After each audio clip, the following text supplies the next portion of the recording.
dust rose thick in the afternoon sun as the auction bell rang, echoing through the wooden streets of Red Creek like a warning that humanity had once again forgotten its soul.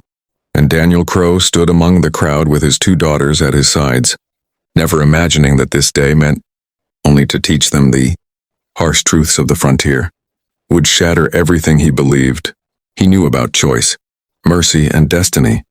Because when the auctioneer barked his cruel words, "Pick anything you want," Daniel thought it was just another ugly ritual of the West, something to be endured and then forgotten, until his eldest daughter Clara tightened her grip on his coat and whispered, "Papa." Look at her, and there she was, kneeling, chained, unbroken, an Apache woman with long black braids and eyes that held fire and grief in equal measure. Not begging, not crying, not bowing her head like the others, but staring straight ahead as if daring the world to finish what it had started. And Daniel felt something twist inside his chest, a memory of his late wife's strength, her refusal to kneel even when sickness took her breath. And the auctioneer laughed, calling the woman wild stock, boasting of her obedience while lying through yellowed teeth. And the crowd chuckled because cruelty is easier when shared. But Clara didn't laugh, and neither did her younger sister May, who clung silently to Daniel's leg, eyes wide and afraid yet curious. And when Daniel tried to pull them away, telling himself they were too young to see this, Clara spoke again, louder this time, "Papa, she's not an animal." And the Apache woman finally turned her head, just slightly, just enough for her eyes to meet Clara's. And in that instant something ancient passed between them. Loss recognizing loss, loneliness answering loneliness, and Daniel felt the weight of his daughter's gaze on him, the unspoken question burning hotter than the desert sun. And when the auctioneer called out again, mocking, "So, mister, pick anything you want," Daniel opened his mouth to refuse, to walk away, to shield his daughters from the ugliness of the world. But Clara stepped forward instead, her small voice slicing through the noise like a blade. "We want that woman." And the street went silent, laughter dying mid-breath, the auctioneer blinking in disbelief before roaring with laughter, thinking it a joke. But Daniel's heart pounded as May tugged his hand and nodded fiercely, "Her, Papa, please."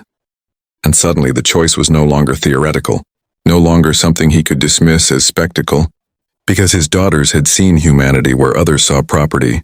And Daniel realized with a quiet terror that whatever he chose next would shape the kind of men and women his girls would become. And as the Apache woman watched him now, guarded, wary, but unafraid, Daniel understood that this was not about buying or owning. It was about defying a system built on chains. And the auctioneer scoffed, lowering his voice, warning Daniel that she was dangerous, untamable, a savage who would bring nothing but trouble. But Daniel saw the lie behind the words. The same lie used against anyone the world feared because it could not control them. And when he hesitated just for a breath, Clara's voice broke, trembling but resolute. "Papa, she looks like Mama did when she was brave," and that was it. Because grief has a way of sharpening truth. And Daniel stepped forward, every bootstep heavy, every eye on him, and said the words that would ripple through Red Creek for years to come. "I choose her." And chains rattled, gasps followed, and the Apache woman's eyes widened. Not with hope, not yet, but with something close to disbelief, as if she had seen too many promises wrought to trust another. And when the gavel slammed, sealing the choice, Daniel felt no triumph, only the terrifying understanding that choosing her meant choosing conflict, judgment, danger, and change. And as he knelt to meet the woman's eyes, cutting through the noise of the crowd, he said quietly, "My name is Daniel." The woman's expression cracked, just slightly, a fracture in the stone, as the crowd muttered and the auction moved on, unaware that they had just witnessed the beginning of a story far greater than a sale. And as Daniel led his daughters away with the Apache woman walking beside them, still chained, still guarded, Clara looked back once at the town and whispered words that felt like a promise to the future. "Papa, we chose right. And if this story has already touched something in you, if you believe courage sometimes comes from the smallest voices, then stay with us, because what happens next will change everything. And don't forget to subscribe, because stories like this deserve to be heard." They expected trouble the moment Daniel brought her home, and trouble did come, but not in the way Red Creek had predicted, because the Apache woman, who later told them her name was Nia, did not scream or fight or flee in the night. Instead, she watched, listened, learned, and survived, carrying her trauma like a scar hidden beneath skin. And Daniel learned quickly that freedom is not given the moment chains are removed. It is earned slowly through trust. And the first night Nia slept sitting upright by the door, knife clutched in hand, eyes open until dawn, while Clara left a blanket beside her without a word, and May placed a wooden doll near her feet, a peace offering from one wounded soul to another. And the town whispered, calling Daniel a fool, a traitor, a man who had let savagery into his home. But the real danger came from within Daniel himself, because guilt is louder in silence, and every time he saw Nia flinch at sudden movement, or wake from nightmares he could not reach, he wondered if choosing her had been another kind of cruelty. Yet slowly, painfully, moments of light broke through, like the day May scraped her knee and Nia, without thinking, tore a strip from her own sleeve to bind the wound, hands gentle, eyes soft. Or the evening Clara asked her about the stars and Nia pointed to the sky, whispering Apache names like prayers, and Daniel watched his daughters bloom in empathy, learning that strength does not always roar.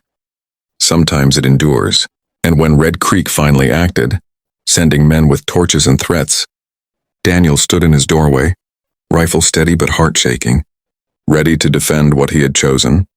And it was Nia who stepped forward first, not with violence but with dignity, lifting her chin, meeting their hatred with calm, and saying in broken English, "I am not your fear."